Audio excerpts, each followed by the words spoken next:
तो हृदय गद गद हो जाएगा। किसी भी भगवान के एक्शन को देखते हैं, उसके पीछे प्रेम ही प्रधान होता है। वो कोई बात सोचते ही नहीं भगवान, कोई विचार नहीं करते। भगवान श्री राम साक्षात प्रेम की मूर्तिमान स्वरूप है। साक्षात परम ब्रह्म होते हुए किस प्रकार से इस संसार में एक पुरुष को, एक जीव को जीवन जीना चाहिए, आदर्श जीवन जीना चाहिए, ये खुद स्वयं भगवान ने अपने खुद के उदाहरण से सिखाया।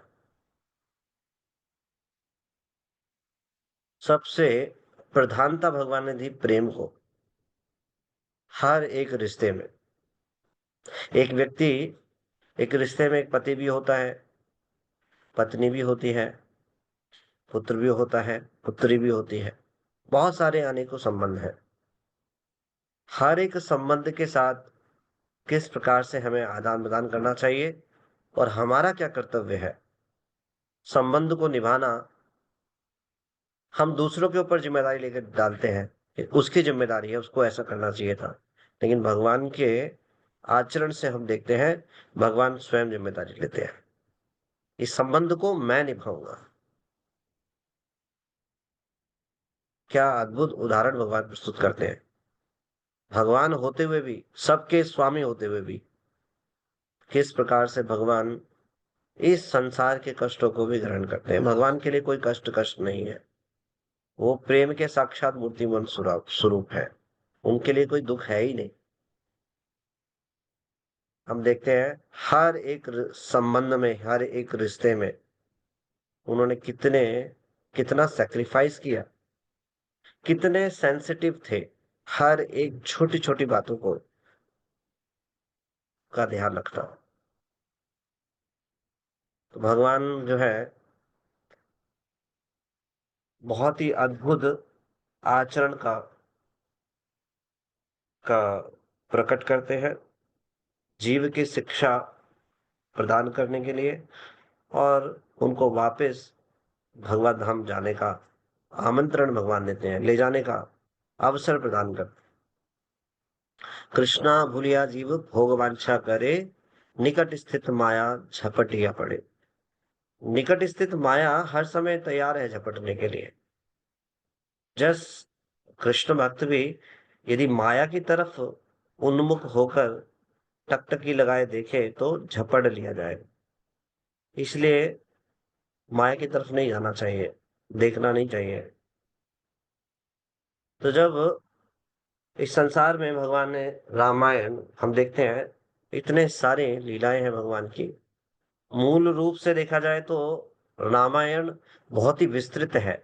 वो करोड़ श्लोकों वाली रामायण वास्तव में देखा जाए तो इसका गुणगान भगवान शिव करते हैं। हम्म, निरंतर गुणगान कर रहे हैं भगवान शिव जो है। रामायण का हर समय उनके मुख से रामायण चल रही है। राम का चिंतन करते हैं, भजन करते हैं, और रामायण का गुणगान कर रहे हैं। हर समय कथा चल रही है।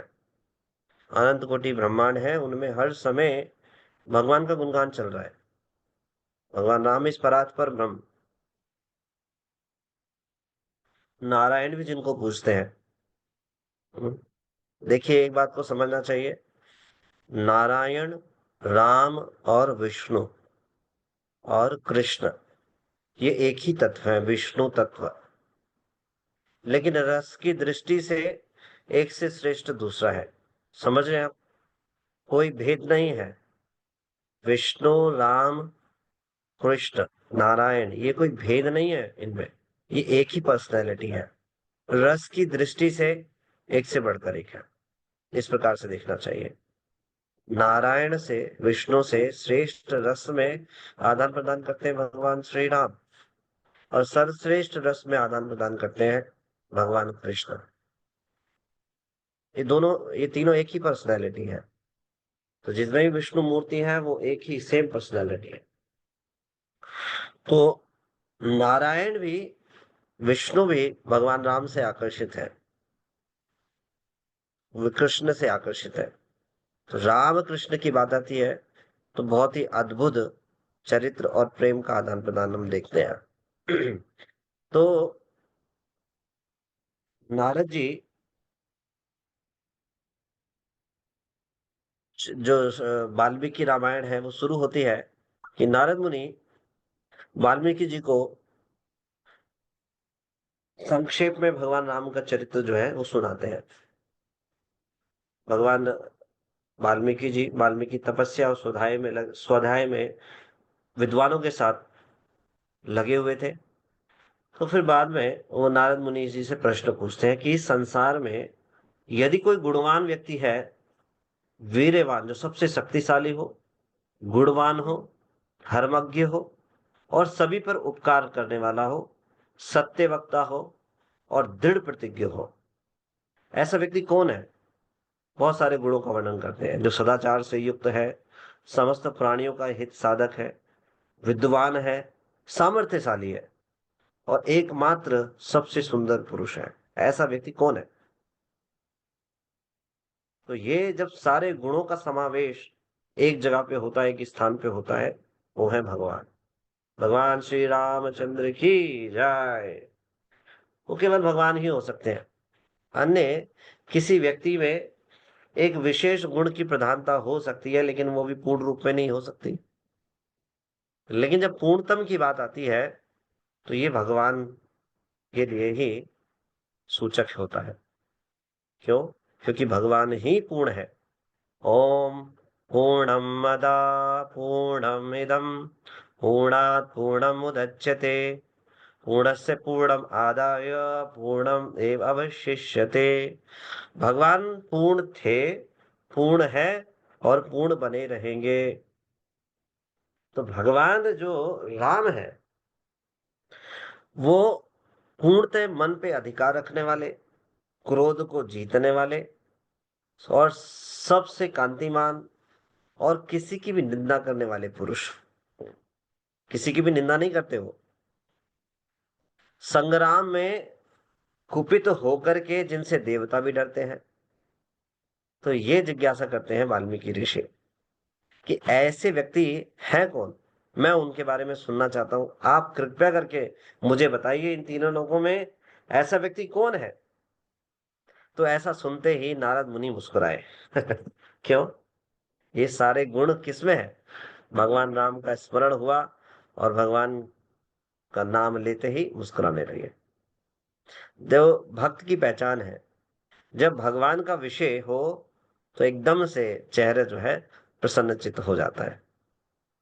किसी भक्त से कुछ प्रश्न पूछो तो उनको अवसर मिलता है भगवान के बारे में बोलने का, उसके अतिरिक्त कुछ बोलते ही नहीं। मुनि वो है जो विचार करता है संसार क्या है, हम कौन है।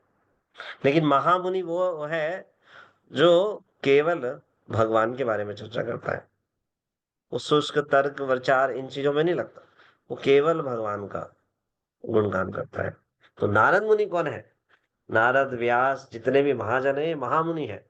तो बड़ी प्रसन्नता पूर्वक बोले कि जिन गुणों का तुमने वर्णन किया है, ऐसे युक्त विचार वाले जो पुरुष हैं वो तो इक्ष्वाकु कुल में उत्पन्न महापुरुष हैं, जो राम नाम से जाने जाते हैं, राम से विख्यात है। भगवान श्री राम की जय। तो ये केवल एकमात्र जो है पुरुष वो राम है, जो बिल्कुल मन को वश में रखने वाले हैं, महाबलवान है, कांतिमान है, धैर्यवान है और जितेंद्रिय है। वे बुद्धिमान है, नीतिज्ञ है और एक बहुत ही परफेक्ट पूर्ण वक्ता है।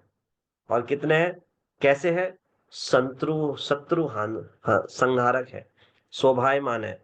और उनकी जो सुंदरता है उसका वर्णन करते हैं। फिर भगवान के कंधे मोटे हैं, भुजाएं बड़ी हैं, ग्रीवा शंख के समान है, ठोड़ी मासल पुष्ट की तरह है, छाती चौड़ी है, धनुष बड़ा लिए धारण करते हैं, गले के नीचे हंसली है। हंसली कैसी है? मांस से छुपी हुई है। कई बार देखा, जो सूखे पतले होते हैं उनकी मांस की जो ये हड्डियां दिखाई देती है हंसली वाली, वो दिखाई देती है। लेकिन जो बलिष्ठ होता है उसकी ये हंसली वाली हड्डी दिखाई नहीं देती, मांस से ढकी होती है ना। एक बार मैं गोपाल परम पूज्य राधा गोविंद महाराज का लेक्चर सुन रहे थे। तो सुखदेव गोस्वामी का वर्णन कर रहे थे कि उनकी सुंदर आभा का वर्णन कर रहे थे, वो कितने सुंदर थे। तो बता रहे थे कि जो शरीर था उनका सुदे शरीर था। सुदे मतलब जो बहुत ही सुव्यवस्थित शरीर हो, सुदे, बिल्कुल स्वस्थ, जैसा होना चाहिए, नो ना मोटा ना पतला। तो वहां उदाहरण देके बता रहे थे कि वो एक जगह उन्होंने शरीर को लेकर के एक जगह पढ़ा था, तो 3 प्रकार का वर्णन लिखा हुआ था। एक पे पतली रेखा सी बनी हुई थी, रेखा बनी हुई थी, एक व्यक्ति पतला सा था, और उसके नीचे लिखा हुआ था क्या, लकीर चंद। दूसरा जो सुव्यवस्थित शरीर का था उसके लिखा था सुदे शर्मा। जो मोटा व्यक्ति था उसके नीचे लिखा था भोंदूमल। तो वहां पे वर्णन करते हैं जो सुखदेव गोस्वामी है उनका शरीर कैसा था, सुदे। तो लकीर चंद नहीं, लकीर चंद मतलब पतला। सूदे मतलब स्वस्थ, बिल्कुल सुंदर शरीर। और मोटा मतलब भोंदूबल, ऐसा लिखा हुआ था। तो बता रहे थे वहां पे, तो भगवान राम जो है उनका कैसा शरीर, शरीर था, सूदे। बहुत ही सुंदर भगवान के शरीर के अंग, और भगवान की भुजाएं घुटनों तक लंबी, मस्तक सुंदर, ललाट भव्य, और चाल जो है मनोहर। तो ऐसे शरीर का वर्णन भगवान का करते हुए भगवान के गुणों का वर्णन करते हैं और भगवान की लीलाओं का वर्णन करते हैं। तो भगवान की लीलाओं से हम इतनी शिक्षाओं को प्राप्त कर सकते हैं जिनको सुन करके हम अपने जीवन में उतार करके भगवत प्राप्ति कर सकते हैं। अब देखिए, हम रामायण में एक स्थान पे हम देखते हैं, जब भगवान वनवास में होते हैं सीता मैया के साथ में, तो मारीच को माध्यम बनाते हैं रावण सीता मैया का हरण करने के लिए। इस संवाद पे हम चर्चा करेंगे। तो मारीच जानता है भगवान श्री राम को वो कौन है। तो मारीच का अनुभव क्या था जो रावण को बताते हैं, आप में से कोई बता सकते हैं मारीच का भगवान के साथ पहले जो अनुभव है वो क्या था। हम जो है प्रसंग क्या चर्चा कर रहे हैं कि मारीच को रावण ने चुना, माध्यम बनाया सीता मैया का हरण के लिए। तो मारीच रावण को बताता है कि राम कौन है। तो क्या अनुभव को बताता है वो, अमिता माता जी। हरे कृष्णा प्रभु जी, दंडवत प्रणाम। हरे कृष्णा वाले प्रभु जी, जब विश्वामित्र जी लेने के लिए आए थे ना राम लक्ष्मण को दशरथ जी जी। के पास, जब उनके यज्ञ की रक्षा के लिए गए थे, तो वहां हम्म। पर ये ताड़का और ये मारीच ये आए थे। वहां पे ताड़का को तो मारा ही था भगवान ने, और मारीच को ना बिना फर वाला बाण मारा था, जिससे वो शायद 100 योजन दूर जाकर गिरा था मारीच। तो इसलिए कि भाई उनका इतना प्रताप है कि वो बिना फर के बाण से मुझे इतना कर सकते हैं, तो फिर उनकी महत्ता को समझो, इस तरह से था उनका। हरे कृष्ण प्रभु जी। Okay, thank you. Umesh Sharma Pune. Hare Krishna प्रभु दर प्रणाम। यही सेम बता हरे रहा कृष्ण। था प्रभु जी भी जो है। हरे धन्यवाद। कृष्णा प्रभु। धन्यवाद। तो मारीच सावधान करता है, हे रावण सावधान, ये भगवान, ये राम कोई साधारण मनुष्य नहीं है। तो जब भगवान इस संसार में आते हैं तो मूर्ख लोग उनको साधारण मनुष्य मान लेते हैं। ये बहुत बड़ा भ्रम है। ये दो बहुत बड़े भ्रम है, मनुष्य को भगवान मान लेना या भगवान को मनुष्य मान लेना। ये बहुत बड़े भ्रम है। ये संसार में अज्ञानता का बहुत बड़ा कारण है। किसी भी व्यक्ति ने थोड़ा सा चमत्कार दिखाया, अरे ये तो भगवान है जी। भगवान इतने सस्ते थोड़ी ना है। हर एक व्यक्ति जो थोड़ा भी चमत्कार दिखाता है उसके पीछे नतमस्तक हो जाते हैं। चमत्कार को नमस्कार, अब तुम्हारी हो जय जयकार, बस फिर उन्हीं की जय जयकार होती है, वही भगवान बना दिए जाते हैं। आज के समय में कितने सारे भगवान हैं, नए नए मार्केट में लॉन्च किए जा रहे हैं। पहले मैं सुनता था, बीच में चला था साईं बाबा जी का, साईं बाबा का भी चलता है बहुत ज्यादा। अब कुछ समय पहले मैंने सुना एक ऐसे भी हैं संत, क्या बोलते हैं, रामपाल जी। उनको बोलना, शास्त्र पढ़ना भी नहीं आता, और उनको भगवान बना रखा है हम लोगों ने। ऐसा बताते हैं कि काफी हरियाणा साइड में उनका बहुत ज्यादा प्रभाव है और लोग उनको भगवान मानते हैं। ऐसे कितने सारे लोगों ने मतलब भगवान लोगों को बना दिया है। तो भगवान इतने सस्ते नहीं है, किसी भी मनुष्य को भगवान मान लिया जाए, और दूसरी मुक्ता है कि भगवान को मनुष्य मान लिया जाए। तो मारीच जो है सावधान करते हैं, हे रावण, वो स्वयं साक्षात परम ब्रह्म है, परात्पर ब्रह्म है, ईश्वर है, भगवान है, सावधान। अब रावण कहता है कि तुम्हें मेरा ये कार्य पूरा करना पड़ेगा। तो रावण जो है अभिमान होकर के अपनी योजना मारीच को सुनाते हैं, और मारीच उनको सावधान करते हैं कि उनसे बैर मत कीजिए, उन्हें मारने से तो मरना अच्छा है। ये विचार करते हैं मारीच कि भगवान की योजना में कैसे सहयोग कर सकते हैं, ये विचार किया मारीच ने। देखा जाए तो मारीच के पास दो ऑप्शन थे। एक ऑप्शन था भगवान के लिए मारा जाए, ये तो एक ऑप्शन है कि भगवान के लिए मारा जाए। कैसे मारा जाए? कि अभी रावण से विद्रोह कर लिया जाए और भगवान रावण के द्वारा वध हो जाए। एक ऑप्शन तो ये है। दूसरा, रावण के लिए मारा जाए, भगवान के द्वारा वध हो जाए। समझ रहे इस बात को? दोनों ही ऑप्शन थे मारीच के पास। अब मारीच एक प्रकार से देखा जाए तो भगवान का भक्त बन चुका था, भगवान का स्मरण करता था, चिंतन करता था। तो उसने विचार किया कि मरना तो अब निश्चित है, चाहे भगवान राम के हाथ मरना हो, चाहे रावण के हाथ मरना हो। हम ऐसे उदाहरण देखेंगे, भगवान के राम के द्वारा मरे जाना या भगवान के लिए मरे जाना, दोनों से ही क्या होता है? भगवत प्राप्ति होती है। अब यहाँ पर जो मारीच मारा जाएगा वो रावण के लिए मारा जाएगा, लेकिन भगवान राम के द्वारा मारा जाएगा, तो भी उसको भगवत प्राप्ति होती है। तो मारीच ने ये विचार किया कि मरना तो है ही है, तो क्यों ना भगवान राम के द्वारा ही मरा जाए। तो भगवान ये देखते हैं कि जीव के हृदय में क्या है। भगवान सारी बातों को बिल्कुल क्या करते हैं? एक तरफ कर देते हैं, इग्नोर कर देते हैं। भगवान देखते हैं जीव का भाव क्या है। इसीलिए बोलते हैं कि भगवान जो है भावग्राही जनार्दन है। तो मारीच ने इन विचारों को पुष्ट किया कि भगवान के द्वारा मारा जाना उचित है। क्यों? क्योंकि ये भगवान की योजना है। रावण का वध होगा, कैसे होगा, ये सब पहले ही लिखा जा चुका है। भगवान रामायण में जितनी भी लीला है, ये पहले ही निश्चित है। भगवान इस संसार में आते हैं, कोई बोले अरे ये पहले लिखी गई है तो फिर ये तो सब नाटक चल रहा है।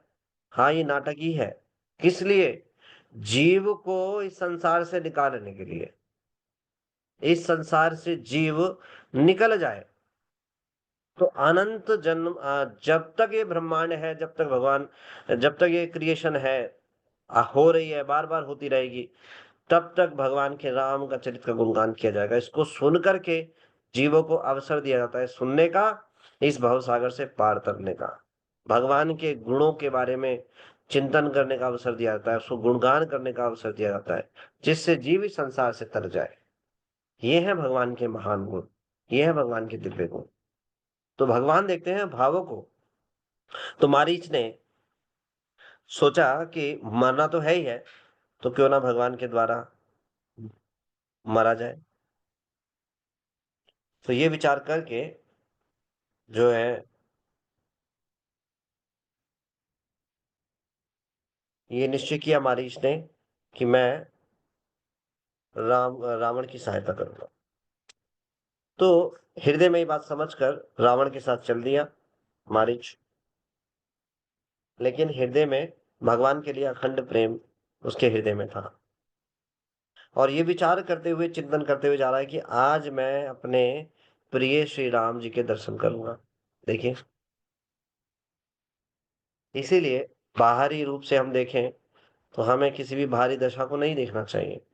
बाहरी दशा देखें, बाहरी दशा से देखें तो मारीच रावण के साथ है, लेकिन अगर आंतरिक दशा देखें तो भगवान का दर्शन अभिलाषा है, भगवान की दर्शन की अभिलाषा है, भगवान का चिंतन हो रहा है निरंतर। आज मैं भगवान श्री राम को देखूंगा, तो ऐसा मन मन में सोचने लगे और ऐसा विचार करते हुए कि आज मेरे नेत्र सफल हो जाएंगे और उनके दर्शन करके आज मैं सुखी हो जाऊंगा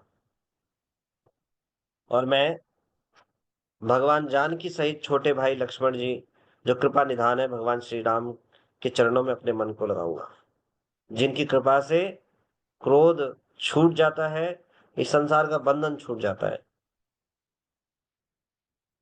और जिनकी भक्ति से जीव इस बंधन से मुक्त हो जाता है। आज मेरा वो भगवान श्री राम मेरा अपने बाणों से मेरा वध करेंगे, ये विचार करते हुए जा रहा है। देखिए चिंतन, देखिए मारीच का, उसे पता है मृत्यु निश्चित है, लेकिन चिंतन क्या हो रहा है कि आज मेरा भगवान के द्वारा वध होगा। प्रसन्न है, दुखी नहीं है, आनंद में है कि आज मैं नेत्रों से भगवान का दर्शन करूंगा और भगवान जो है धनुष बाण लेकर मेरे पीछे पीछे भागेंगे, तब मैं उन्हें देखूंगा। तो मेरे समान कौन धन्य हो सकता है।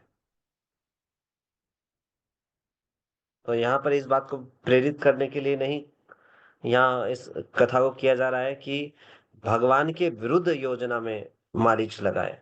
हम यहाँ इस भाव को ग्रहण कर रहे हैं कि भगवान का जो गुण है वो कितने दिव्य गुण है। भगवान देखते क्या है, भगवान देखते हैं भावों को, कि जीव उनके प्रति क्या भाव रखता है। भगवान बस इसी को देखते हैं, भगवान पक्ष और विपक्ष नहीं देखते।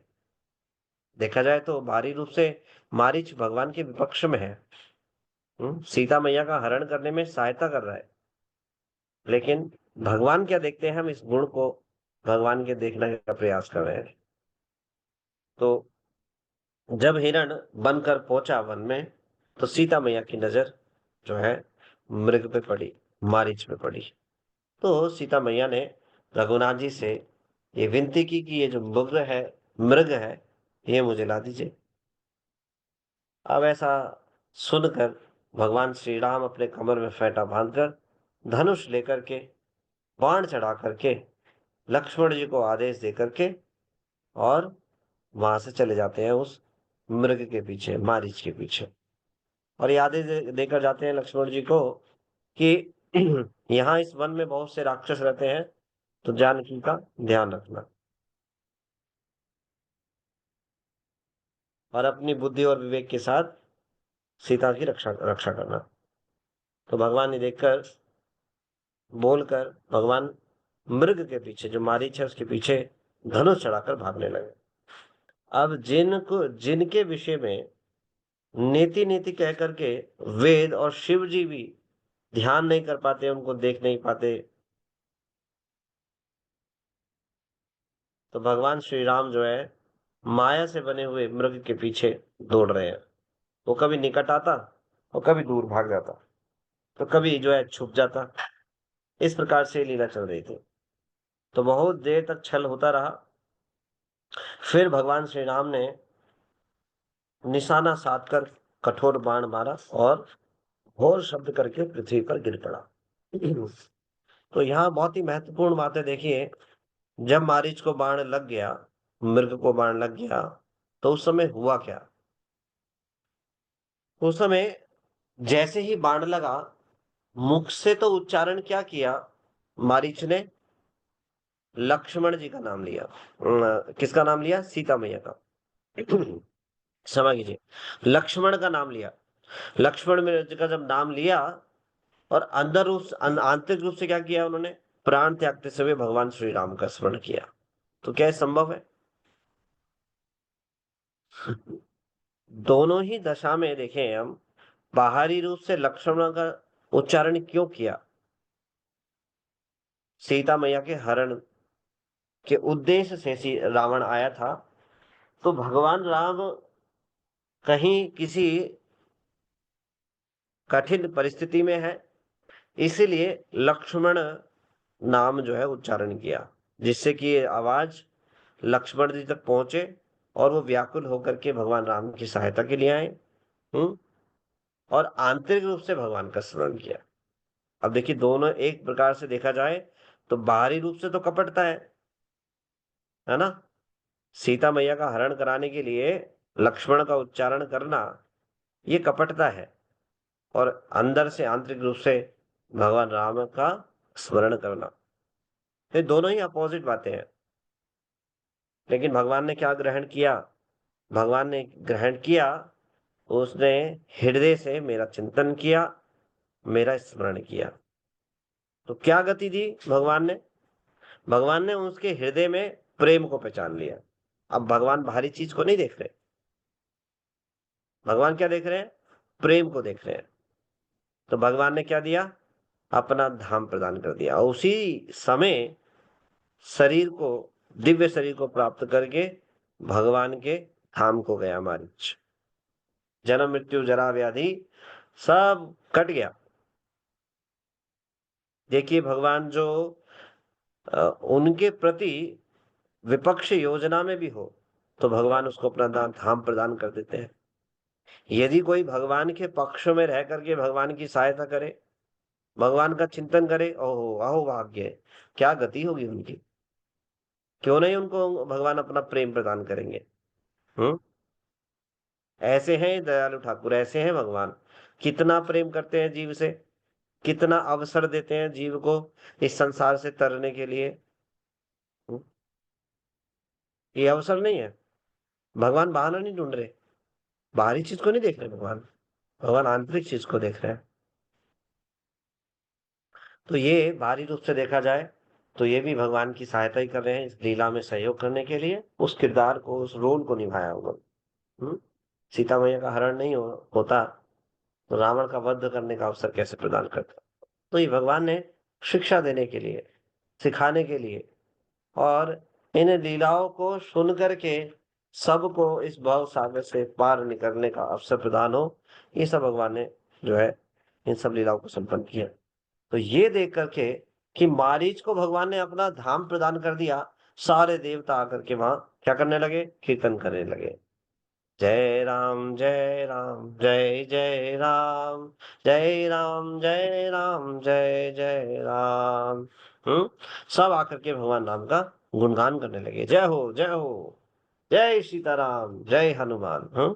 सबका जो है चारों तरफ जो है गुणगान होने लगा, सब स्तुति करने लगे। हे दीन बंधु, आप असुर को भी उच्च पद प्रदान कर देते हैं। सब स्तुति करने लगे। तो भगवान जो है दुष्ट मारीच को मार करके तुरंत लौटने लगे। धनुष और कमर में तर का शोभा दे रहा था, ऐसा देख करके भगवान जो है दुखी वाणी से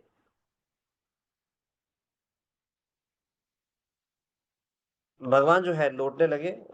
तो इसी बीच में जब ये वाणी लक्ष्मण शब्द जब सुना तो सीता मैया जो है दुख से भरी हुई जो है लक्ष्मण से कहने लगी, शीघ्र ही जाओ, तुम्हारे भाई बड़े संकट में है। लक्ष्मण जी हंसकर बोले, भगवान श्री राम को कोई कष्ट हो सकता है?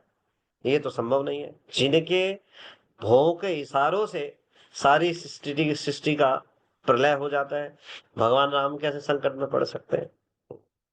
अब ये बात सुनकर के सीता मैया कठोर वचन बोलने लगी। ऐसा बताया जाता है स्त्री कभी भी कठोर वचन बोल सकती है, तो स्त्री के शब्दों का, बातों का बुरा नहीं मानना चाहिए। स्त्री का स्वभाव होता है, वो कभी भी कुछ भी बोल सकती है, ऐसा शास्त्र बताते हैं। तो बहुत ही कठोर वर्ड जो है, शब्द जो है, मर्म भेदी जो वचन है, वो सीता मैया ने भगवान लक्ष्मण जी को बोले। तब लक्ष्मण जी का जो है मन चंचल उठा और वन और सभी दिशाओं को सीता मैया को सौंप कर वहां से भगवान राम जी के पास जाने लगे। तो सभी वन जो है, वन में जो वन के देवता हैं और सभी जो दिशाएं हैं, 10 दिशाएं, उनके संरक्षण में उन्होंने सीता मैया को छोड़ा।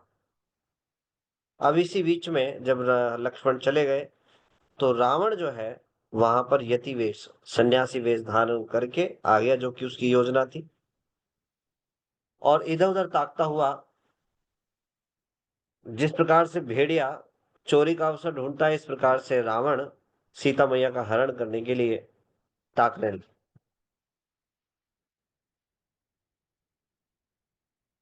तो जब रावण पहुंचा तो उसने राजनीति, भय और धर्म की बातों कह करके सीता मैया को भय दिखाया। तब सीता मैया ने बोला, हे गोसाई, क्योंकि सन्यासी रूप में था, तुम तो दुष्ट की तरह वचन कह रहे हो। इतना कहकर के रावण ने अपना असली रूप दिखाया, जिससे सीता भयभीत हो गई। और फिर वहां से रावण जो है सीता मैया का हरण करके वहां से आकार वहां से जाने लगा। लेकिन रावण भी भयभीत था और उसका जो रथ है उससे हाँका नहीं जा रहा था। सीता मैया आर्त करते हुई, दुखी होती हुई, भगवान राम का कीर्तन करते हुए, उनसे प्रार्थना करते हुए जा रही हैं। तो सीता मैया का विलाप सुनकर जड़ चेतन सब दुखी हो गए। अब सीता मैया की वाणी सुनकर जो गृधराज हैं, जटायु, उन्होंने सीता मैया को पहचान लिया। वो सुनते ही पहचान गए, ये तो भगवान श्री राम की पत्नी है, जो रघुकुल तिलक है, श्री रामचंद्र उनकी पत्नी है। ये राक्षस उनको लेके जा रहा है। तो तुरंत जो है गृधराज बोले, हे सीते, हे सीते पुत्री, भय मत करो, मैं इस राक्षस का विनाश करूंगा। और तुरंत जो है क्रोध में भरकर गृधराज जटायु रावण पर टूट पड़े। देखिए, ये है अवसर सेवा का। सेवा का अवसर पाकर के किस प्रकार से भगवान की सेवा करने के लिए भागे। प्राणों का भय भी ना होकर के, कोई प्राणों का भय नहीं है, जानते हैं कि रावण जो है कितना शक्तिशाली है। तो तुरंत भगवान की सेवा जैसे अवसर मिला तो तुरंत ही टूट पड़े। तो उन्होंने ललकारा, हे दुष्ट, खड़ा क्यों है। निडर होकर जो है उनसे लड़ने लगे।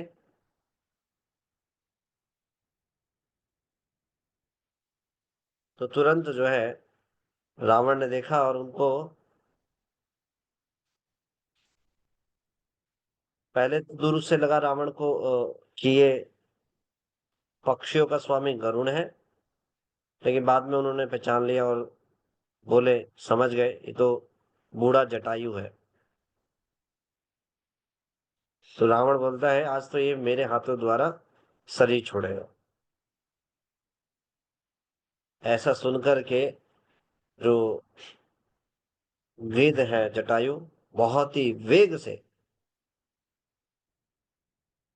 जो है उनकी तरफ लड़ने के लिए दौड़े। तो वाक युद्ध भी हो रहा था, जिसमें रावण बोला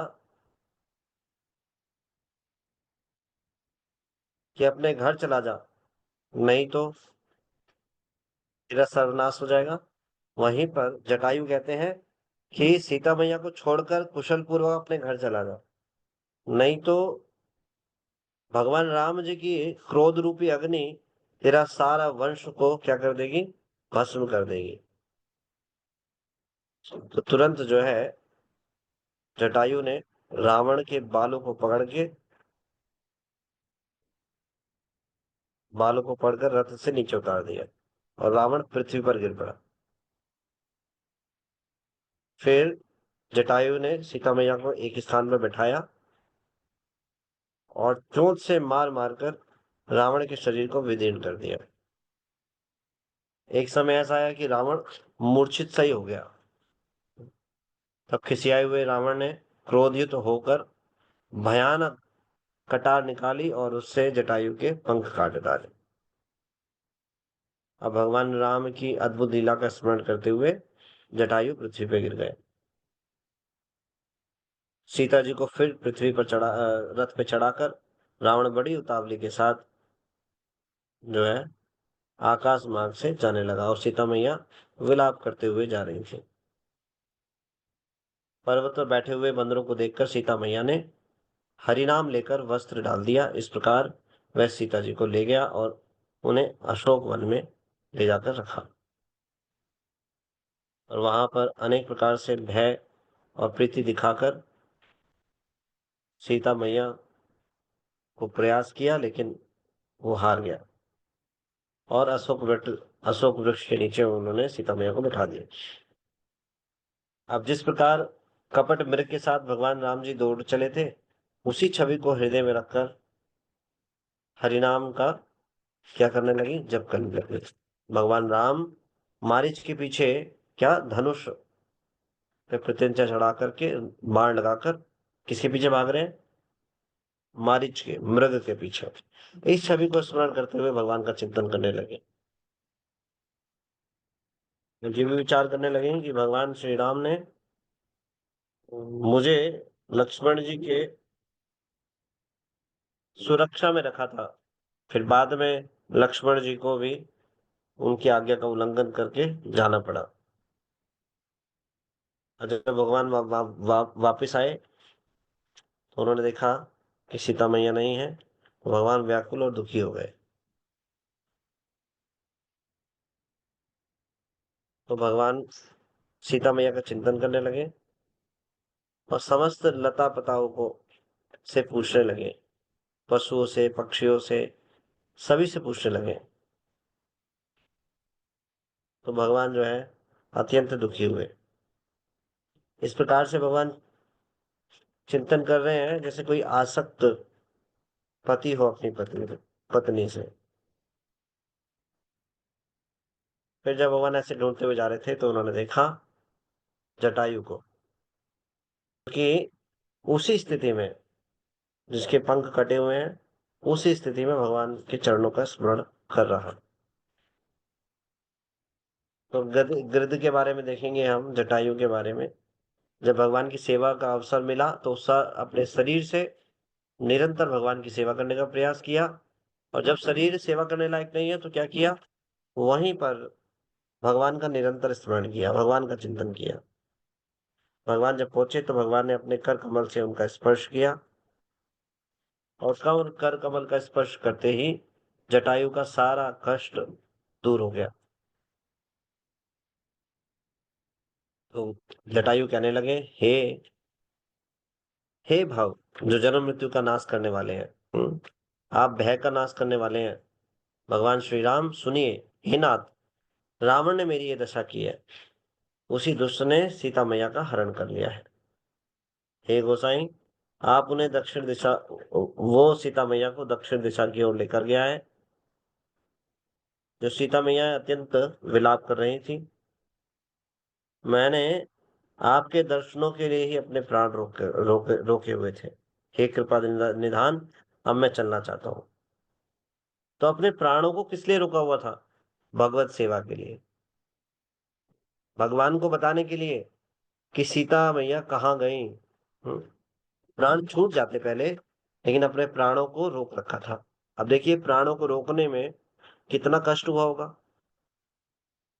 उस जिस शरीर में ज्यादा कष्ट हो, उस शरीर में रहा नहीं जाता। कई बार लोग बोलते हैं, अरे अब तो प्राण ही छूट जाए, बोलते हैं ना, सुना होगा आपने। लेकिन जटायु प्राणों को नहीं छोड़ रहे, वो जो कष्ट है उसको सहन कर रहे हैं। किस लिए, भगवान राम की सेवा करने के लिए, और उसी स्थिति में भगवान का स्मरण कर रहे हैं निरंतर। तो भक्तों के उदाहरण से हम देख सकते हैं, हर एक दशा में भगवान का चिंतन करना चाहिए। शरीर स्वस्थ हो, भगवान की सेवा में लगाएं, भगवान का स्मरण करते हुए। शरीर स्वस्थ ना भी हो तो भगवान की सेवा करने का प्रयास करना चाहिए। मनसा वाचा कर्मणा, जैसे भी सेवा कर सकते हैं, भगवान का चिंतन, सेवा, स्मरण, ये नहीं रुकना चाहिए। तो इसीलिए प्राण रोक रखे। तो भगवान रामचंद्र जी ने कहा, हे तात, शरीर को बनाए रखिए। तब जटायु ने मुस्कुराते हुए मुंह से ये बात कही, मरते समय जिनका नाम मुख में आ जाने से अधम पापी भी मुक्त हो जाता है, ऐसा वेद गाते हैं। वहीं मेरे नेत्रों के विषय सामने होकर सामने खड़े हैं। मतलब जो वेद जिनके बारे में चर्चा करते हैं, मुनि ध्यान लगाते हैं, वो साक्षात मेरे सामने खड़े हैं। हे नाथ, अब मैं किस कमी के लिए देह को रखूं? अब इस देह की क्या आवश्यकता है? भगवान ऑप्शन दे रहे हैं। क्या? देह को बनाए रखने के लिए कि चलो पंख दोबारा दे देता हूँ, शरीर स्वस्थ कर देता हूँ। कह रहे हैं भगवान क्या आवश्यकता है? इस शरीर की पूर्णता यही है, भगवान के दर्शन हो जाए, भगवान का स्मरण हो जाए, भगवान की सेवा हो जाए, तो सब कुछ तो प्राप्त कर लिया जटायु ने। कह रहे हैं अब इस शरीर की क्या आवश्यकता है? तो कोई भी इच्छा नहीं करते हैं, केवल भगवान की भक्ति की इच्छा करते हैं। तो भगवान जो है उनको आदेश देते हैं कि अब इस शरीर को छोड़ करके मेरे धाम को जाइए। तो इस प्रकार से जटायु जो है शरीर छोड़ करके भगवान के सीधा धाम जाते हैं। तो देखिए यहाँ पे बहुत सारे भगवान की लीलाएं हैं, जो भगवान की लीला तो अनंत है, उनको समय के दृष्टिकोण से देखा जाए तो कभी ना खत्म होने वाली है, निरंतर उनका गुणगान किया जा सकता है। तो भगवान का हर एक संबंध में जो आदान प्रदान है, हम ये देखते हैं बहुत ही मधुर है, प्रेम पूर्वक है। अभी भगवान जो है व्याकुल, देख रहे हैं कि हम सीता मैया का हरण हो गया है, मिल नहीं रहे हैं, तो व्याकुल है, लेकिन सबके साथ आदान प्रदान कर रहे हैं। भगवान व्याकुल नहीं है, ये भगवान की लीला का एक एक एक अंश है। एक पति को अपनी पत्नी के प्रति कितना जिम्मेदार होना चाहिए, हाँ, यहाँ पे भगवान ये शिक्षा प्रदान कर रहे हैं, है ना। ये नहीं है ठीक है अब हरण हो गया है तो ठीक है कोई बात नहीं, हाँ, दूसरी ले आएगी। कलयुग में तो ऐसा है, हाँ, जिम्मेदारी है पति की हर प्रकार से उसको संरक्षण देना। एकदम से। तो यहाँ भगवान उदाहरण प्रस्तुत कर रहे हैं कैसा एक पति को होना चाहिए।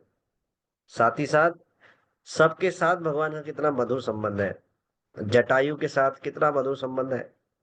भगवान की सेवा की तो भगवान उनके साथ रेसिप्रोकेट कर रहे हैं। पर्सनली भगवान उनके अंतिम संस्कार का कार्य करते हैं। बताइए कितना प्रेम भगवान के हृदय में है। खुद लकड़ियां जोड़ रहे हैं, खुद उनके शरीर को उठा करके भगवान अग्नि दे रहे हैं। कोई प्रावधान नहीं है, पक्षी के शरीर के लिए कोई संस्कार करने की आवश्यकता नहीं है आवश्यकता मनुष्य देह के लिए ही संस्कार की आवश्यकता होती है। लेकिन भगवान ने पर्सनली जटायु का, क्योंकि भगवान का भक्त है, भक्त किसी भी शरीर में हो वो भगवान का भक्त है। हम्म, कोई शूद्र हो, चंडाल घर में हो, इसकी तो बात छोड़िए, कोई पक्षी शरीर में भी है, पशु शरीर में भी है, तो भक्त है। गजेंद्र को क्या बोलते हैं, गजेंद्र को क्या स्वीकार करते हैं हम? भक्त के रूप में स्वीकार करते हैं। जटायु को भी भक्त के रूप में स्वीकार किया जाता है। मारीच ने भी भगवान की प्राप्ति की, लेकिन उनको भक्त के रूप में इसलिए स्वीकार नहीं किया जाता क्योंकि प्रतिकूल अवस्था में देखा जाए तो एक शिक्षा के रूप में देखे तो प्रतिकूल, भगवान के प्रतिकूल थे। तो हमारे आचार्य बताते हैं अनुकूल भाव से भगवान की सेवा करनी चाहिए, उसके लिए चाहे प्राण ही छोड़ना पड़े। ये तो भगवान की भगवत्ता है कि भगवान किसी को भी भगवान जो है अपना धाम दे देते हैं। यहीं पे ही वर्णन आया कि देवी देवता सब गुणगान करने लगे, भगवान असुरों को भी अपना धाम प्रदान कर देते हैं। तो ऐसे हैं हमारे भगवान। तो भगवान के जो है नाम रूप गुण लीला, इन इनका इनका निरंतर श्रवण गुण पान करना चाहिए। ये बहुत आनंद प्रदान करने वाली है, हमारे सारे भौतिक अस्तित्व को नष्ट करने वाली है। इसीलिए भगवान इस संसार में आते हैं और अपने लीलाओं को प्रकट करते हैं। तो हमने दो लीला पढ़ी जिसमें मारीच का वध और जटायु का जो है प्राण देह त्यागना। तो दोनों ही से ही हम शिक्षा लेते हैं, जो मारीच है उसने भगवान के प्रतिकूल होकर के सेवा करी, जटायु ने भगवान के अनुकूल होकर सेवा करी। दोनों ही अवस्था में भगवत प्राप्ति हुई। ये भगवान की महानता को दर्शाता है। तो कोई किसी भी प्रकार से भगवान से संपर्क करता है, भगवान उसको अपना धाम प्रदान कर देते हैं। तो यहाँ पर शिक्षा मिलती है, यदि कोई भगवान के अनुकूल भाव से अनुकूल सेवा करे तो भगवान उसको क्या प्रदान करें, कि भगवान उसको इसी शरीर में रहते हुए अपने प्रेम को प्रदान कर सकते हैं। तो हमें आचार्यों के आदेश अनुसार अनुकूल भाव से सेवा में युक्त होना चाहिए, अनुकूल भाव से भगवान की सेवा करने का प्रयास करना चाहिए। तो ये बात में कोई डाउट नहीं है, दोनों ही हम उदाहरण से समझ सकते हैं, देख सकते हैं। जब भगवान असुरों को अपना धाम प्रदान कर सकते हैं तो क्यों नहीं भगवान अनुकूल भाव में रह करके भगवान से अपने प्रेम संबंध को जागृत करने का प्रयास करता है, तो क्यों नहीं भगवान उसे भवसागर से निकालेंगे। निश्चित रूप से 100%, इसमें 1% भी कोई शंका नहीं है। इसीलिए बिल्कुल आशावान होकर चेहरे पे क्या है, मुस्कान बढ़ जानी चाहिए कि भगवान कितने दयालु हैं। कृतज्ञता से भर जाना चाहिए, प्रेम से भर जाना चाहिए। अब इस संसार में कोई दुख नहीं है, भगवान जो है सबको स्वीकार करते हैं। तो मैं कोई प्रतिकूल भाव से भगवान के पास नहीं जा रहा हूँ, अनुकूल भाव से जा रहा हूँ, तो भगवान मुझे भी आश्रय प्रदान करेंगे, भगवान मुझे भी अपना प्रेम प्रदान करेंगे। ऐसे व्यक्ति को फिर संसार के प्रति कोई लालसा, कोई काम, कोई इच्छा नहीं रहती। वो केवल भगवान की तरफ टकटकी लगाकर देखता है, उनके दर्शन करता है, उनका गुणगान करता है, उनका नाम जप करता है। इस संसार में सब लोग यही कर रहे हैं, किसी का रूप देख रहे हैं, किसी का नाम गुणगान कर रहे हैं, किसी का लीलाओं का वर्णन कर रहे हैं। उससे क्या लाभ मिल रहा है? इससे केवल रोग बढ़ रहा है, बीमारी बढ़ रही है, केवल दुख ही मिल रहा है और कुछ नहीं मिल रहा। यही हमें भगवान के लिए करना है। जब भगवान के बारे में सुनेंगे तो और ज्यादा उत्कंठा होगी भगवान का नाम लेने की, और ज्यादा भगवान की लीलाओं को गाना सुनने की इच्छा होगी। कितने दिव्य गुण है भगवान के! क्या कोई एक व्यक्ति हो सकता है जो भगवान के प्रतिकूल हो और उस भगवान उसको उसको अपना धाम प्रदान कर दे? इस संसार में सब प्रतिकूल भाव में एक दूसरे की टांग खींचने में लगे, सब एक दूसरे को नीचे गिराने में लगे हुए हैं। कहीं भी कोई ऐसा व्यक्ति नहीं है। क्यों? क्योंकि इस संसार में हर एक जीव स्वामी बनने का प्रयास कर रहा है। फिर टांग नहीं खींचेंगे? टांग तो खींचेंगे। लेकिन भगवान के उदाहरण से देखें, वो स्वामी होते हुए भी सबकी सेवा करने के लिए आतुर है। जटायु की सेवा कर रहे हैं भगवान, जटायु का अंतिम संस्कार खुद भगवान कर रहे हैं अपने हाथों से उठा करके। चैतन्य महाप्रभु नामाचार्य हरिदास ठाकुर को खुद गोदी में लेकर के उनको समाधि दे रहे हैं। सबके द्वार द्वार जाकर भिक्षा मांग रहे हैं उनके फेस्टिवल करने के लिए। ऐसे है भगवान। भगवान कृष्ण स्वयं अपने हाथों से बंदरों को खिला रहे हैं, कृतज्ञता से भरे हुए हैं भगवान। देखिए, जो स्वामी है वो तो सेवा का कार्य कर रहे हैं। क्यों? ये सिखाने के लिए सेवा में ही आनंद है। भोक्ता बनने का प्रयास मत करो। मैं तो स्वामी हूं, मैं भोक्ता हूं, लेकिन मुझे भी सेवा में ही आनंद मिलता है। और हम तो भोक्ता है नहीं, हम तो स्वामी है नहीं, तो हमें कैसे मोह करने में या अपनी सेवा कराने में आनंद प्राप्त हो सकता है? तो इस बात को समझना चाहिए। प्रेम कहाँ छुपा हुआ है? प्रेम छुपा हुआ है सेवा में। जो साक्षात प्रेम के मूर्तिमान स्वरूप है ठाकुर जी, वो सेवा कर रहे हैं, निरंतर सेवा कर रहे हैं भगवत धाम। तो भगवान हमें ये शिक्षा दे रहे हैं, इसीलिए भगवान इस संसार में आते हैं, सेवा में लगाने के लिए। जीव मात्र के कल्याण के सेवा में लगो। सबसे जीव मात्र का कल्याण यही है, भगवान से जोड़ना। हरे कृष्णा कृष्णा कृष्णा हरे हरे, हरे राम राम राम हरे हरे। भगवान की सेवा में जोड़ना, भगवान के नाम से जोड़ना, इसी में सबका कल्याण है। हमारा भी कल्याण है और दूसरों का भी कल्याण है। तो यही प्रयास हमारा होना चाहिए। भगवान राम की सारी समस्त लीलाओं में प्रेम ही प्रधानता हम देखते हैं, और प्रेम के लिए क्या करना होगा? सैक्रिफाइस करना होगा, त्याग करना पड़ेगा, और संवेदनशील होना पड़ेगा हर एक रिलेशनशिप में। भगवान श्री राम के संबंध में हम देखते हैं, हर एक संबंध में वो बहुत ही संवेदनशील थे। भाई का भ्राता का संबंध हो, पति का संबंध हो, पुत्र का संबंध हो, पिता का संबंध, माता का संबंध, जो भी जिस संबंध में भी थे, बहुत ही संवेदनशील शीलता के साथ सारे रिश्तों को उन्होंने बहुत ही प्रेम पूर्वक निभाया और यही शिक्षा प्रदान की कि हर एक संबंध में प्रेम जो है वो प्रधानता है। तो प्रेम को देखना चाहिए जब हम किसी के साथ भी व्यवहार करें तो उसमें प्रेम बांटना होना चाहिए। हमें देखना चाहिए प्रेम जब हम अपनी खुद की बात करते हैं तो हम केवल अपनी इंटेंशन देखते हैं और दूसरे की बात आती है तो हम दूसरों के एक्शन को देखते हैं। हमें क्या देखना चाहिए? हमें दूसरों को एक्शन को इग्नोर करना चाहिए, उसको उसके भाव को देखना चाहिए, उसके इंटेंशन को देखना चाहिए। तो जिस प्रकार से भगवान केवल इंटेंशन देखते हैं, इसी प्रकार से हमें भी प्रयास करना चाहिए।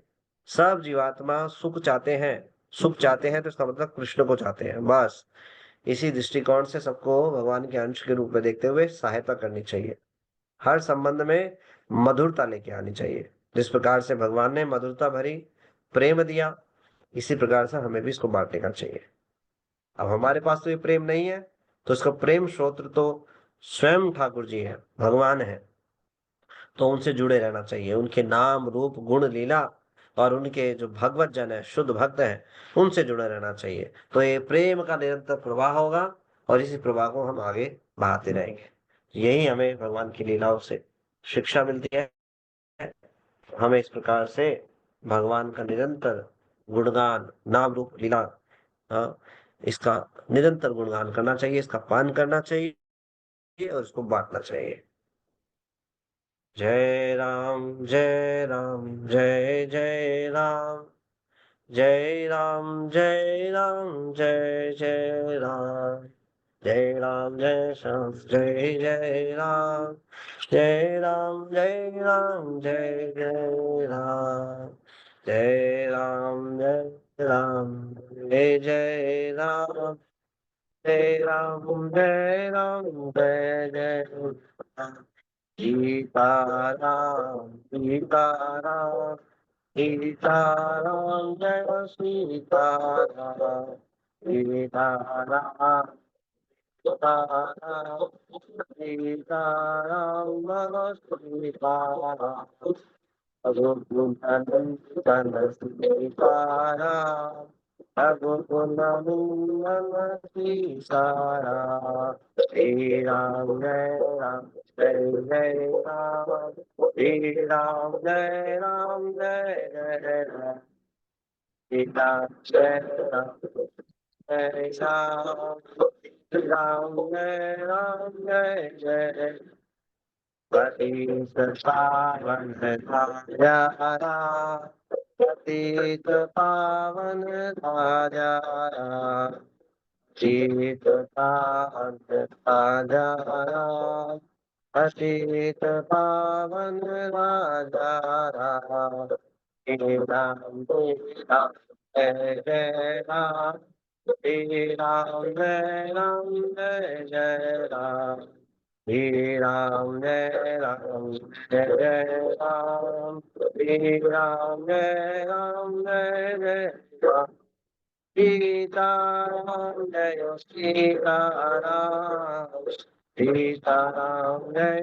सीताराम, सीताराम जय सीताराम, सीताराम जय सीताराम, सीताराम जय सीताराम, सीताराम जय सीताराम, सीताराम जय सीताराम, सीताराम जय सीताराम, जय सीताराम लक्ष्मण हनुमान, सीताराम लक्ष्मण हनुमान, सीताराम लक्ष्मण हनुमान, सीताराम लक्ष्मण हनुमान, जयो अयोध्या राम जयो अयोध्या राम, अयोध्या राम जयो अयोध्या राम, अयोध्या राम जयो अयोध्या राम, अयोध्या राम जयो अयोध्या, जय जय प्रभुपाद प्रभुपाद प्रभुपाद जय प्रभुपाद, जय जय Prabhupada Prabhupada, Prabhupada, Srila Prabhupada, Hridaya Hari Bol, Hari Bol, Hari Bol, Hridaya Hari Bol, Hridaya Hari Bol, Hari Bol, Hari Bol, Hridaya Hari। Sitaram Lakshman भक्त हनुमान की जय। हरि। धन्यवाद आपसे भक्तों का। Thank you so much. आज की चर्चा से कोई प्रश्न है, आज की कथा से, तो आप हैंड रेज कर सकते हैं अगर कोई प्रश्न है तो। शुभ प्रभु जी। यस प्रभु जी। हरे कृष्णा प्रभु, दंड प्रणाम जी। जैसे वाली को भगवान ने मारा तो लोग बोलते हैं कि ऐसे कैसे चुप के मारे भगवान ने उनको, ऐसा चुप करके भगवान, मारा। हाँ, भगवान जब आते हैं तो भगवान सभी देव देवताओं का भी सम्मान रखते हैं। तो देवताओं ने जो वर दिया उनको, तो उसका सम्मान रखने के लिए भगवान ने ऐसा किया। भगवान किसी भी नियम के अधीन नहीं है। भगवान कोई भी नियम चाहे तो तोड़ भी सकते हैं, लेकिन भगवान खुद जानबूझकर उन नियमों से बंद कर ऐसा करते हैं। ठीक है ना। तो धर्म की स्थापना के लिए इन नियमों को भी तोड़ना पड़े तो भगवान ये शिक्षा प्रदान करते हैं। भगवान किसी भी चीज से आसक्त नहीं है। भगवान को अपने भक्त धर्म प्रिय है। जो धर्म स्थापित करना है भगवान करेंगे। अपने भक्तों के लिए भगवान नियम तोड़ते भी हैं, नियम बनाते भी हैं। ठीक है ना। तो इस प्रकार से भगवान स्वतंत्र है, वो पूर्ण स्वतंत्र है। एक दास का ये प्रश्न नहीं कर सकता। एक कोई मान लो किसी कंपनी में कोई नौकरी करता है, वो बोले अरे इन्होंने ऐसा कैसे कर दिया, है ना। उसका अधिकार नहीं है उसको प्रश्न करने का मालिक को। वो जैसे चाहे करे, वो स्वतंत्र है, उसकी कंपनी है, वो जो चाहे करे, है ना। लेकिन ये ऐसे अधिकारी, ऐसे स्वामी हैं जो सबसे सर्वश्रेष्ठ है, जिनके हृदय में किसी के प्रति द्वेष नहीं है, केवल प्रेम भाव है। तो जब हम ऐसा प्रकार से भगवान पे उंगली उठाते हैं, प्रश्न करते हैं, वो हमारा ही दोष है। भगवान तो अद्वेष्टा सर्वभूतानाम, किसी के प्रति उनका द्वेष भाव नहीं है, केवल प्रेम का भाव है। तो भगवान जो करते हैं वो प्रेम को प्रधान होकर ही करते हैं। हमारे समझने में त्रुटि हो सकती है। तो जब बलि का वध किया तो बलि रोया नहीं, प्रेम पूर्वक भगवान की स्तुति की है बलि ने। जानता है ये तो भगवान है, उन तो भगवान की स्तुति की और उन्होंने भी भगवान के धाम को प्राप्त किया। और मरते समय अपने पुत्र का हाथ भगवान के हाथ में दिया कि भगवान इसको आप संरक्षण प्रदान कीजिए, है ना। तो लोग जनरली पढ़ते नहीं है शास्त्रों को, और कुछ कुछ ऐसी चीज ढूंढ के लाते हैं नास्तिक लोग जो भगवान पे उंगली उठा पाए। ठीक है ना। ठीक है प्रभु जी, हरे कृष्णा, दंड प्रणाम, सॉरी प्रभु जी। Hare Krishna ji. Hare thank you, thank you. Sorry प्रभु जी, मैं यस इसके भुवन। ऊपर बोल रहे हैं। प्रभु जी हाँ सॉरी, जी। मैं इसी के वो ये प्रभु जी ने प्रश्न किया है, तो इसमें तो स्पष्ट उसका दोष लिख रहा है ना। उसने भाई की बहू अपने बस में कर रखी थी, रात छीड़ रखा, तो भगवान तो वहां धर्म का पर साथ देते। हरे वहां पर कृष्ण। भगवान भगवान उनको दोष बताते हैं बाली को। जब बाली जो है ये पूछते हैं कि भगवान मेरा दोष क्या था, तो भगवान बताते हैं जो चार जो चीजें हैं, जो चार वर्णन करते हैं। जो पुत्र वधू है, भाई की पत्नी है, और कन्या है, और एक है भाई की पत्नी, पुत्र वधू, अपनी स्वयं की कन्या, और एक और आई थिंक बोलते हैं, अभी मेरे को स्मरण नहीं हो रहा। ये चारों को एक प्रभु समान जी, देखना प्रभु जी, चाहिए। बहन गुरु की पत्नी, गुरु की पत्नी प्रभु जी, गुरु की नहीं, गुरु की पत्नी गुरु नहीं माता। बोला भगवान ने वहां पे। मैं ये बता सकते हैं, ब्रजरेश का बहन बता। को प्रभु जी, बहन को। हाँ, धन्यवाद तनुज, बहन को क्षमा कीजिए। हाँ, तो जो चार हैं इनको एक समान देखना चाहिए।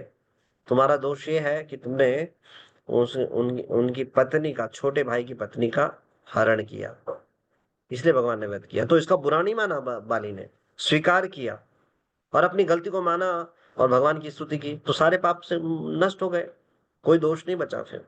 ठीक है ना। तो भगवान ने इसका बताया इसका कारण। ठीक है माता जी, धन्यवाद। भुवन प्रभु जी। दंड प्रणाम प्रभु जी। हरे कृष्ण, धन्यवाद। प्रभु जी, बहुत बहुत बहुत धन्यवाद प्रभु जी, इतनी सुंदर आपने राम कथा बोली है आज रामनवमी के शुभ अवसर पर। और बहुत आनंद मंगल हुआ है। और बस भगवान से प्रार्थना है कि आप इसी प्रकार से हमें यानी कथा श्रवण कराएं, जब आनंद प्रभु जी आपको ये जो है थैंक सेवा यू दें। और प्रभु जी का और आप सभी भक्तों का धन्यवाद, जो आप सबने मुझे भगवान की कथा का श्रवण कराने का अवसर दिया। धन्यवाद, थैंक यू सो मच और हिज श्रवण ग्रेस करने का। आनंद प्रभु जी और आपको और सभी भक्तों को, जितने भी भक्त हैं हमारे जून परिवार के, सभी को श्री रामनवमी की बहुत बहुत शुभकामनाएं। और भगवान श्री राम से प्रार्थना है कि हम सभी को यानी कि अपने यानी कि चरणों में शरण दे और अपनी भक्ति में लगाए रखे। धन्यवाद, थैंक भक्तों यू की वेरी दुआ। Good, thank you. रीना माता जी। हरे हरे कृष्णा प्रभु जी, दंडवत प्रणाम। हरे कृष्णा माता जी। थैंक यू सो मच प्रभु जी, आपने बहुत सुंदर और स्पेशली मारिच के बारे का टॉपिक लेके आपने आज कथा सुनाई। थैंक यू सो मच प्रभु जी। प्रभु थैंक जी यू सॉरी प्रभु जी, मेरा थोड़ा सा क्वेश्चन जी। अटपटा हो सकता है। प्रभु जी, जी प्रभु जी मैं ये जानना चाहती हूँ प्रभु जी, जैसे जटायु है, विभीषण है, भरद्वाज ऋषि है, ये सब जानते थे कि ये श्री राम जी स्वयं भगवान है। पर हम ऐसे देखते हैं कि सब जगह भगवान खुद आते हैं, मतलब वो खुद से दौड़ के नहीं जाते कि हाँ ये भगवान है। जैसे हम लोग की ऐसी रहती ना प्रवृत्ति कि हम कोई है ऐसा पता चले कि ये यहाँ पे ऐसा है, ये या गणेश जी दूध पी रहे, तो हम लोग सब दौड़ते हैं वो देखने। पर ऐसा क्यों है कि ये विभीषण जी, जटायु जी सब जानते थे कि ये स्वयं भगवान, लेकिन कोई गया नहीं ऐसे दौड़ के कि सॉरी प्रभु जी। थैंक यू, बहुत अच्छा प्रश्न है आपका, बहुत ही अच्छा प्रश्न है। माता जी का प्रश्न ये है कि हम देखते हैं जितने भी शुद्ध भक्त हैं, जो भगवान के बहुत ही श्रेष्ठ भक्त हैं, उनके उदाहरण से हम देखते हैं कि दौड़ते नहीं है, जाते नहीं है भाग, पता चले कि भगवान वहां पर है, वो सेवा करने का प्रयास करते हैं। तो यही शिक्षा हमें मिलती है, हमें भगवान की सेवा करने का प्रयास करना चाहिए, दौड़कर जाकर भगवान को देखने का प्रयास नहीं करना चाहिए। उससे बेटर है जो सेवा हमें गुरु के द्वारा दी गई है, जो भजन प्रणाली दी गई है, उसमें तीव्रता से लगे रहे, श्रद्धा रख करके। तो हमारी श्रद्धा में कमी होती है, इसलिए हम उन साधन को छोड़ करके दौड़कर भाग कर जाने का प्रयास करते हैं। कहीं जाने की आवश्यकता नहीं है। जिस सेवा को कर रहे हैं, उसी सेवा को गुरु का आदेश मानकर, उनको प्रसन्न करने के लिए, भगवान को प्रसन्न करने के भाव से उसी स्थान पर रहते हुए करेंगे। वहीं वहीं आकर भगवान हाथ पकड़ ले लेंगे, वहीं आकर भगवान दर्शन देंगे। ये श्रद्धा होनी चाहिए। हम देखते हैं जटायु के उदाहरण से, उसी स्थिति में रह करके भगवान की सेवा करी, भगवान स्वयं आए। तो भगवान को भाग कर जाकर देखने की आवश्यकता नहीं है। लंका में ऐसे स्थान पे जो चारों तरफ केवल विद्रोही है भगवान के, भगवान से द्वेष रखते हैं, असुरी असुरी है, असुरी असुर है, वहां बैठकर विभीषण ने भजन किया, भगवान वहीं पहुंच गए। तो हम समस्त उदाहरणों से देखते हैं कि हमें भगवान के पास भागकर उनको देखने जाने, इसका प्रयास करने की आवश्यकता नहीं है। गुरु आगे से जो सेवा मिलती है, जो भजन प्रणाली मिली है, जो प्रोसेस मिला है, उसको पूर्णतः श्रद्धा से युक्त होकर के नेक्स्ट की भक्ति के स्तर पे भक्ति भजन करना चाहिए। तो भगवान इस प्रकार से ही रेसिप्रोकेट करते हैं, जैसे भक्तों के साथ सबके साथ किया भगवान ने। ये शास्त्र प्रमाण है, इतिहास में प्रमाण है, इस बात के प्रमाण है। तो भगवान रेसिप्रोकेट करते हैं, लेकिन नेक्स्ट के स्तर पे, मतलब श्रद्धा का जो स्तर है वो नेक्स्ट के स्तर पे होना चाहिए। नेक्स्ट की मतलब जिसको ये बिल्कुल फेथ है कि भगवान की भक्ति ही एकमात्र लक्ष्य है जीवन का, और जो मेरे गुरु आज्ञा ने जो मुझे सेवा दी है, उसी से भगवान प्रसन्न होंगे, और एक दिन भगवान मुझे भी, मेरे को भी आकर पकड़ लेंगे। जैसे सबरी को पकड़ा, गुरु ने आज्ञा दी, उसी स्थान पर रह करके प्रतिदिन सेम कार्य को किया, प्रतिदिन वही कार्य, सुबह जाकर के सारे स्थान को सकेरना, बुहारना, हाँ, सुगंधित जल का छिड़काव करना, मीठे फल तोड़कर चुनकर लेके आना और भगवान की ताक लगाना, बस हमें भी प्रतिदिन यही करना है। सभी भक्तों के उदाहरण से हम देखते हैं, भगवान उसी स्थान पे आकर के रेसिप्रोकेट करेंगे। जहां जिस स्थिति में है, जहां भी शरीर छोड़ेंगे, भगवान आकर रेसिप्रोकेट करेंगे। ठीक है ना। इस प्रकार से हमें देखना चाहिए। हमारी श्रद्धा में कमी होती है, इसलिए हम कुछ भी चमत्कार वाली चीजें देख करके, क्योंकि हमारी आदत है चमत्कार को नमस्कार, चमत्कार तो सिद्धि लोग भी कर देते हैं, अष्ट सिद्धियां हैं, अष्ट सिद्धि नवनिधि के दाता, वो तो देवता लोग भगवान के भक्त प्रदान कर देते हैं, है ना। तो इस प्रकार से नहीं, हमें भगवान के भक्तों के पीछे भागना चाहिए, ऐसे चमत्कारों के पीछे नहीं भागना चाहिए। ठीक है, थैंक यू सो मच प्रभु जी। हरे कृष्ण थैंक यू, मानते थैंक यू, हरे कृष्ण। ब्रजेश लता माता जी।